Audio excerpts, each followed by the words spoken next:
토미타와 아사미 두 사람이 문자를 나누는 모습을 보여주며 영화가 시작됩니다. ここで降ります。 택시를 타고 중요한 미팅 장소로 향하던 토미타는 차가 너무 막혀 급하게 택시에서 내려 지하철로 달려갑니다. 그런데 택시에 스마트폰을 두고 내렸고 때마침 지하철도 고장으로 운행을 중단해 결국 미팅 장소까지 뛰어야 했죠.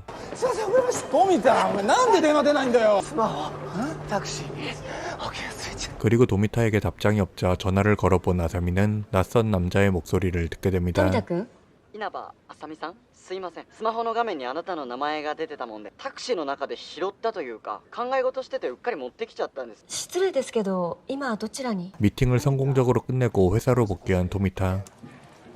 あさみです。スマホタクシーに落としたでしょ。 그녀는 토미타의 폰을 주운 사람이 폰을 맡겨놨다는 카페로 향하고 있었죠. 일찍 퇴근을 하던 토미타는 회사 선배 고야나기를 마주칩니다. お前以前うちで派遣やってた稲葉あさみと付き合ってんだって。いい子捕まえたじゃん。小柳さん、実は彼女狙ってたんだぜ。森下行くぞ。はい。スマホってさ、俺たちの分身だと思わない？スマホって宝箱にもなるんだよ。 토미타는 아사미를 사랑하고 있었고 그녀에게 진심을 전합니다. あさみ、愛してる。俺と結婚してくれない？ 청혼을 한 토미타를 향해 미소를 지은 아사미였지만 대답을 하진 않았습니다. 그리고 다음날 절친 카나코와 대화를 나누는 아사미. 家族のこと？うん。お父さんが亡くなって10年、私再婚相手のお母さんとほとんど連絡取ってないんだよね。 그녀에겐 나름 사정이 있는 것 같았죠. 카나코는 좋아하는 밴드의 추가 공연 소식을 듣습니다. はい、チケット。 그리고 그 이야기를 아사미에게 들은 토미타는 구하기 어려운 공연표를 구해줬죠. 최근 SNS로 대학 동창에게 친구 요청이 왔고 방송국에서 일하고 있다는 그 친구를 통해 공연표를 구할 수 있었다는 토미타. すごいね。 그리고 그는 앞으로 폰을 잃어버릴 경우를 대비해 위치 추적 앱을 깔았다며 아사미의 폰에도 같은 앱을 깔아줍니다. じゃあお願い。パスワードは？あさみ0709。 하지만 저녁 내내 청혼에 대한 대답은 듣지 못한 토미타. 어두운 집에서 홀로 누군가의 위치를 보고 있는 한 남자. 그가 보고 있는 것은 토미타와 아사미의 움직임이었죠. 10일 전 그는 택시에서 폰을 주워 집으로 가져왔습니다. 富田君。稲葉あさみさん。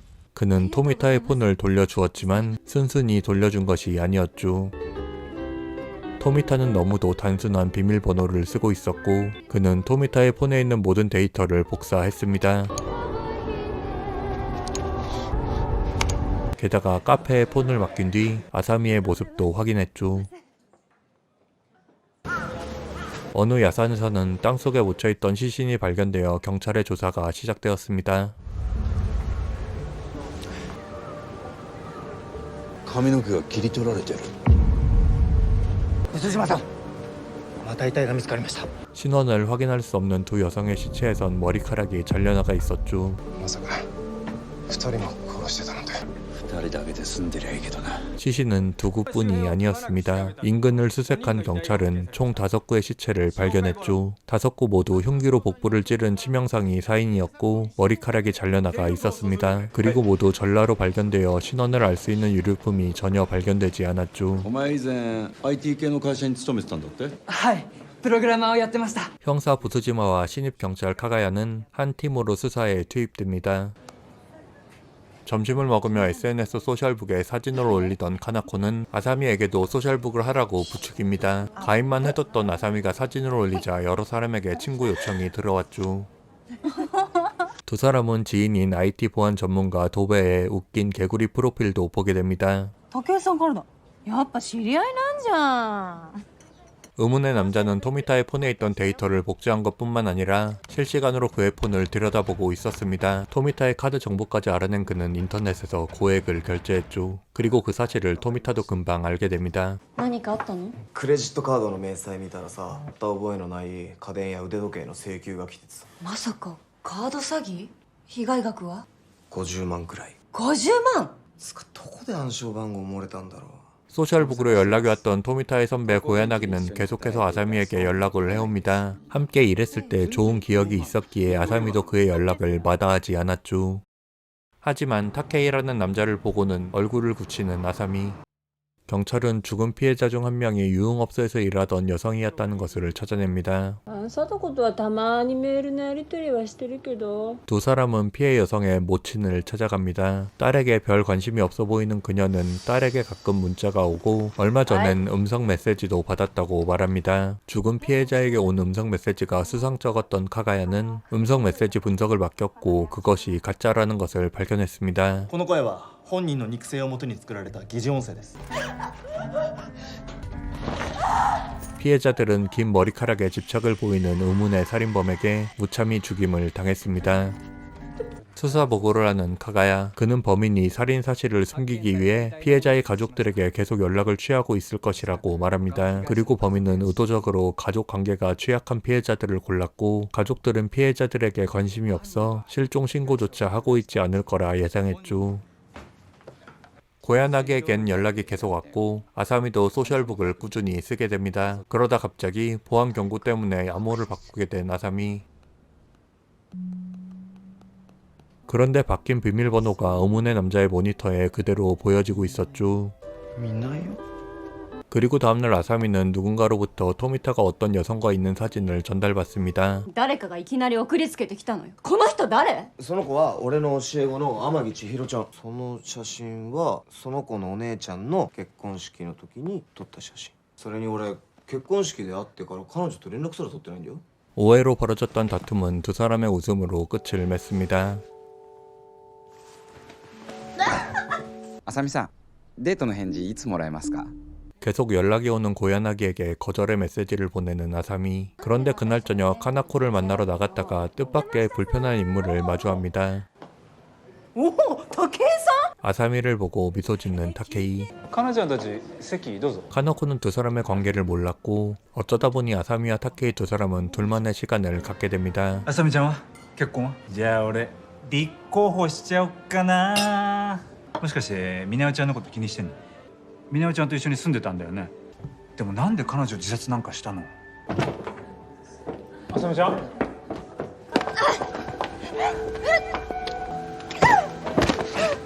どうしてあなたなんかに？ 과거에 어떤 사연이 있는 것 같은 두 사람은 좋지 않은 분위기로 헤어졌고 그때 아사미에겐 전화가 걸려옵니다. あさみ、俺ねえどうしよう、スマホが人質に取られた。いきなりロックかけられてお金要求されてる。 토미타의 폰은 랜섬웨어에 감염되었고 아사미는 얼마 전 소셜북에서 친구를 맺은 IT 보안 전문가인 도베에게 도움을 요청합니다. 그런데 도베는 출장 중이라며 그의 회사 동료라는 우라노를 대신 소개시켜 주었죠. 그는 전문가답게 금방 토미타의 폰을 복구합니다. じゃあ私明日早いから先帰るね。さっき駅前であさみさんを見ました。今日は終電帰りですか？実は近くに越してきました。 고야나기에겐 위협적인 연락이 계속 왔고 아사미는 겁에 질립니다. 그 시각 혼자 남아 맥주를 한잔하고 있던 토미타에겐 뜻밖의 인물이 찾아옵니다. 얼마 전 아사미와의 오해를 일으켰던 사진 속 여성 치히로였죠. 술에 취한 모습으로 찾아와 알 수 없는 이야기를 하는 그녀. 그런데 그때 아사미는 고야나기에게 토미타의 모습을 영상으로 전송받습니다. 俺こんなの送ってないよ。 들러붙는 치히로를 집으로 보내기 위해 밖으로 나가려는 토미타. 하지만 너무 완벽한 타이밍에 아사미와 마주쳐버렸죠. ごめんごめんねごめんね。ちょっと待てって。勘違いだよ。小柳さんからのメールなんて富田君があの店で女の子と飲んでる動画送ってきたのよ。信じられないよ、富田君の言うことなんて。じゃあアサミンはどうなんだよ。これ何？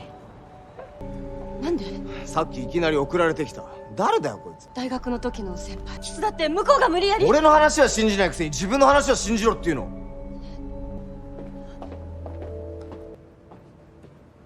카가야는 신원이 밝혀진 희생자가 일했던 유흥업소를 조사하기 시작합니다. 常連で一人すげえ気味悪いやついたな。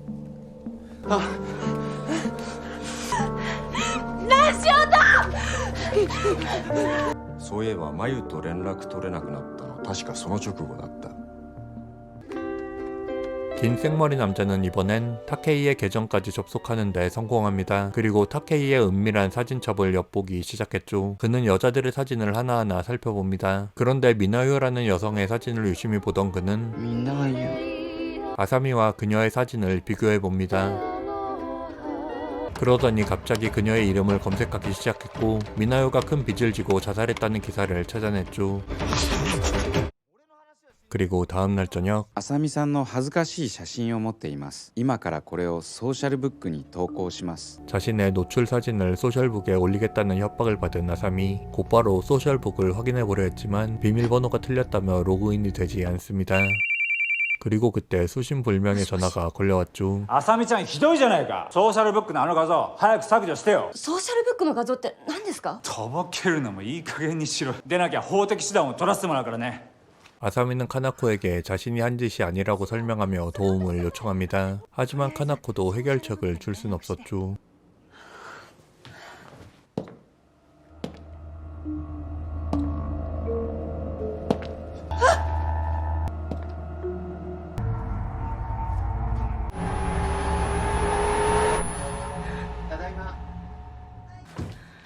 그녀가 안심할 틈도 없이 다시 메시지 하나가 도착합니다.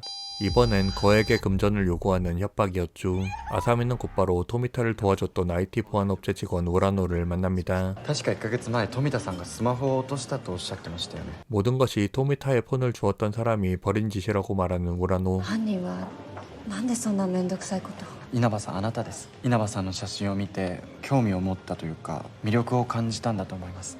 気持ち悪い。でももう大丈夫です。犯人のアドレスから発信元の住所が特定できたので警察に通報しておきました。 사이버 범죄 신고를 받은 경찰은 신고가 된 주소를 찾아갔다가 자택에서 청산가리를 먹고 자살한 남자를 발견했습니다. 그의 집에는 수많은 스마트폰이 있었고 컴퓨터에는 죽은 피해자들의 사진이 있었죠. 아사미는 우라노와 술을 한잔하며 이야기를 더 나누게 됩니다. 富田さんが羨ましいな。稲葉さんみたいな綺麗な人と付き合えて。からかわないでください。 경찰은 자살한 용의자가 일했던 가게를 찾아갔고 그의 개인 사물함을 조사합니다. 薄島さん、おそらく足立は犯人じゃありません。犯人に仕立てられたんです。金髪のショートカット。 그리고 우라노에게 전혀 예상치 못한 질문을 받게 된 浅見さん 아사미. のソーシャルブックのパスワードってみなよ0118じゃないですか。浅見さんの過去を調べていくうちに分かっちゃったんです。浅見さんと山本美奈代さんの秘密が。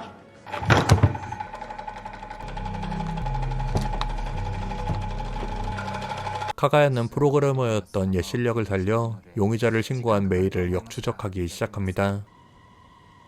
아사미는 어딘가에 손발이 묶인 채 감금되었습니다.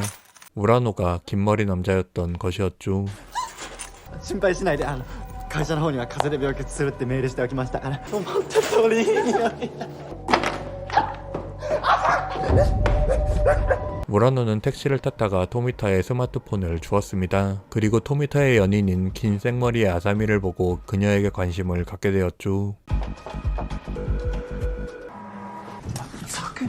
なんで俺がお前の彼女にメッセージ送んなきゃいけねえんだよ。 그 시각 토미타는 고야나기를 찾아갔습니다. 何これ、俺のアカウントが2つある。だからお前の変な動画彼女に送りつけたのもそいつだよ、きっと。これから穴を掘ってきます。穴どうして？あなたを埋めるためです。 우라노는 청산가리를 먹여 죽인 남자에게 죄를 덮어 씌우려 했지만 薄島さん、発信源が分かりました。 그가 신고 메일을 보냈던 장소를 찾아간 경찰은 CCTV를 살펴봤고 우라노가 아사미를 데리고 나가는 장면을 찾게 됩니다. 長い黒髪の女。 Nシステムでこいつを襲う。 はい。 안간 힘을 써도 빠져나갈 수 없던 아사미에겐 절망인지 희망인지 모를 발소리가 들려옵니다. 해당 결말부부터 원작과 비교해 다르게 각색된 내용이 있고 특히 마지막 부분은 급격히 영화의 질이 떨어진다 판단되어 원작의 결말 내용으로 대체하고 싶지만 영상이 여의치 않아 해당 영화의 결말로 진행 후 따로 원작의 결말도 설명하도록 하겠습니다. あさみ。どうしてここが？ごめん、実はさ、あさみんのスマホの追跡アプリのパスワード俺も覚えてたの。あの追跡アプリ電源が消える直前の場所を教えてくれるんだよね。 어두운 실내를 빠져나왔지만 동심의 상징인 회전 목마에서 등장하는 우라노의 단 한 번의 공격에 토미타는 총에 맞은 것 마냥 맥없이 쓰러집니다. 사실 우라노는 아사미의 비밀을 폭로하기 위해 토미타를 이곳으로 유인한 것이었죠. ここまでたどり着いたご褒美にいいこと教えてやるよ。彼女があんたにずっと隠してた秘私が自分で話す。富田君、本当の稲葉あさみは5年前に死んでる。私は整形して彼女になり変わったの。私の本当の名前は山本美奈代っていうの。美奈代。 진짜 아사미와 미나요는 둘도 없는 소중한 친구였습니다. 대학 졸업 후 진짜 아사미는 주식 전업 투자자가 되었고 미나요는 취직을 했죠. 미나요는 대학 선배인 타케이와 우연히 마주쳤다가 깊은 관계까지 가게 되었지만 그것은 미나요만의 착각이었습니다. 바람둥이였던 타케이에게 이별 통보를 받은 미나요는 임신을 했지만 타케이에게 아무 말 없이 아이를 지워버렸죠. 그 와중에 주식 투자로 전 재산을 잃은 아사미는 미나요의 신분증을 도용해 사채를 빌렸고 결국 모든 투자가 실패하자 미나요는 엄청난 빚을 지게 되었습니다. 사채업자들이 찾아왔고 미나요는 힘들게 들어간 회사에서도 잘렸죠. 돈이 없어 라면으로만 끼니를 때우게 된 두 사람. 그런데 이 사태의 원흉인 진짜 아사미가 밥투정을 했고 미나요는 폭발해버립니다. 그리고 얼마 후 미나요는 아사미의 폰에 자신의 번호로 걸려온 전화를 받게 되었고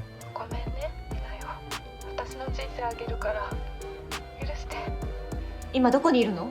あさみ？ 진짜 아사미는 미나요의 모습을 하고 세상을 떠났습니다. 遺体は損傷が激しく顔の判別がつかないほどだった。 시신에서는 미나요의 건강보험증이 발견되었고 경찰은 미나요를 사망 처리했죠. 山本美奈代さんに間違いありませんか？はい。何もかもが嫌になってたの。借金からも解放されて人生を立て直したくて本当にごめんなさい。富田君のことずっと騙してて。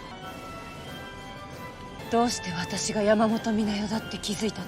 우라노는 토미타 폰에 있던 현재 아사미의 사진과 타케이의 비밀 사진첩에 있던 미나요의 사진을 보고 동일 인물이라는 것을 눈치챘습니다. 몇 번의 성형으로 타케이도 속을 만큼 진짜 아사미의 얼굴이 되었지만 점의 위치가 결정적이었죠. この偽物の人生も今日で終わりです。 아사미는 우라노에게 무슨 종이장 마냥 가볍게 내팽개쳐지고 다리를 다친 토미타는 손을 쓸 줄 모르는지 우라노의 발만 잡고 비명만 지릅니다. 그러던 그때 위치 추적에 성공한 카가야가 도착했죠. 彼女を離せ。あんたなんか産まなきゃよかった。 머리카락에 대한 집착이 모성애에 대한 트라우마라는 것까지 알아낸 카가야는 あんたなんか産まなきゃよかった。 우라노를 도발했고 그가 달려듭니다. 두 사람은 춤을 추듯 의미 없는 동작을 하다가 회전 목마로 들어가 몸싸움을 시작했죠. 카가야가 갑자기 왼손을 쓰지 않아 칼에 찔릴 위협에 처했지만 때마침 도착한 부스지마의 도움으로 우라노를 체포할 수 있었습니다. お前の本当の名前は一体何者なんだ? 잡혀온 우라노의 본명은 우라노가 아니었습니다. 수많은 신분증으로 살아온 그는 자신의 정체도 아사미에 대해서도 아무 말도 하지 않았죠. 事件のことは喋りません。 토미타에게 카가야가 찾아왔고 두 사람은 대화를 나눕니다. 部屋も引き払い仕事も辞めたようなんです。あれから彼女とは連絡取ってません。そっとしておいた方が彼女のためなんじゃないかなと。見たことありますか？稲葉さんのスマホに保存されてた写真。スマホって宝箱にもなるんだよ。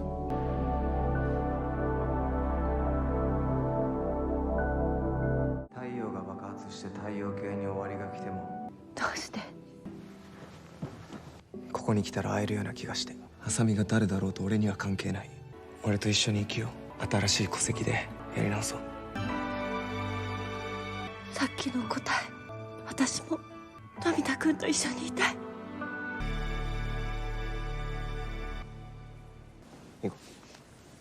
이렇게 두 사람이 미래를 약속하고 새로운 누군가 스마트폰을 잃어버리며 영화가 마무리됩니다. 안간 힘을 써도 빠져나갈 수 없던 아사미에겐 절망인지 희망인지 모를 발소리가 들려옵니다. 아사미의 바람이었던 토미타는 나타나지 않았고 우라노가 돌아왔죠. 우라노는 아사미를 마무리 짓기 위해 그녀의 배를 향해 칼을 들었습니다. 하지만 어느새 나타난 토미타가 야구 방망이로 우라노의 머리를 내리쳤죠. 위치 추적 앱을 이용해 도착한 그는 경찰에 신고도 했습니다. 토미타는 기절한 우라노의 손발을 묶은 뒤 그를 깨워 아사미를 결박한 도구를 풀 열쇠의 위치를 묻습니다. 하지만 우라노는 토미타에게 먼저 컴퓨터에 있는 동영상을 재생해보라고 말합니다. 아사미는 영상을 보지 말라고 소리쳤지만 우라노가 모든 비밀을 밝히자고 말하자 그녀는 고개를 떨구었죠. 토미타는 결국 영상을 재생합니다. 그런데 재생된 것은 야한 성인물 영상이었죠. 의아한 표정의 토미타에게 우라노는 영상 속 여자 몸에 있는 점을 보라고 말합니다. 그리고 영상 속 여자가 아사미라며 성인물 배우로 일했던 그녀가 다른 사람의 이름으로 과거를 숨긴 채 살고 있었다는 것을 토미타에게 알려줍니다. 원작에선 영화와 달리 이 상황 속에 아사미가 과거를 털어놓진 않습니다. 그녀의 과거 사연도 다르죠. 과거의 그녀는 성인물 배우로 활동했습니다. 생활고를 겪다가 성인물을 찍어도 개인 신상이 알려지지 않으면 일상생활에 문제가 없다는 회사의 말을 믿고 그 일을 시작했었죠. 하지만 얼마 뒤 회사의 실수로 그녀의 개인정보가 유출되었고 가족은 물론 모든 사람들이 그 사실을 알게 되었습니다. 결혼을 앞둔 동생은 파혼을 당하고 가족과 친구는 물론 모든 관계가 파탄났죠. 우울증에 걸렸고 병원 치료비가 없어 대부업체에서 돈까지 빌렸습니다. 삶은 점점 망가졌고 룸메이트였던 진짜 아사미에게 분노를 폭발시켰죠. 미나요의 사정을 모두 알고 있던 진짜 아사미는 우울증 환자였고 애초에 삶에 의욕이 없었던 그녀는 영화와 마찬가지로 미나요에게 자신의 이름을 주기 위해 전철에 뛰어들었죠. 이런 자세한 과거의 사정은 모두 듣지 못했지만 토미타는 큰 충격을 받았습니다. 그런데 우라노는 그런 토미타에게 경찰이 도착해 자신이 잡히면 아사미의 비밀을 폭로할 것이라고 말했고 그렇게 되면 아사미의 인생이 완전히 망가질 것이라며 자신을 풀어주면 조용히 도망치겠다고 제안합니다. 결국 토미타는 아사미를 위해 우라노를 풀어줬지만 다시 야구 방망이를 들고 온 우라노에게 급습당해 기절을 하고 맙니다. 우라노가 다시 아사미를 죽이려 할 때 다행히 경찰이 도착해 아사미는 목숨을 건지고 우라노는 체포됩니다. 어째서인지 우라노는 아사미의 비밀을 폭로하지 않았고 시간이 흘러 어느 날 아사미가 한동안 연락이 없던 토미타에게 함께하자는 문자를 받으며 이야기가 마무리됩니다. 이 영화는 동명의 원작 소설에 비해 평가가 좋지 않습니다. 이 영화 역시 결말의 각색과 몇몇 캐릭터의 심각하게 부족한 연기력 그리고 아쉬운 연출의 문제가 정말 참담하죠. 게다가 아사미라는 캐릭터가 원작과 너무도 다르게 표현되어 있습니다. 일례로 원작의 아사미는 타케이와 만났을 때 그와의 미래를 생각해보기까지 하는 여성으로 그녀는 내내 토미타보다 더 좋은 조건의 남자가 나타나면 그를 떠날 수 있는 사람으로 표현됩니다. 개인적으로 해당 영화보다는 킬링타임용으로 즐길 수 있는 원작 소설을 추천드리며 끝으로 촬영을 마친 천우희, 임시완 주연의 동명의 한국판 스마트폰을 떨어뜨렸을 뿐인데가 괜찮은 작품이 되길 기대합니다.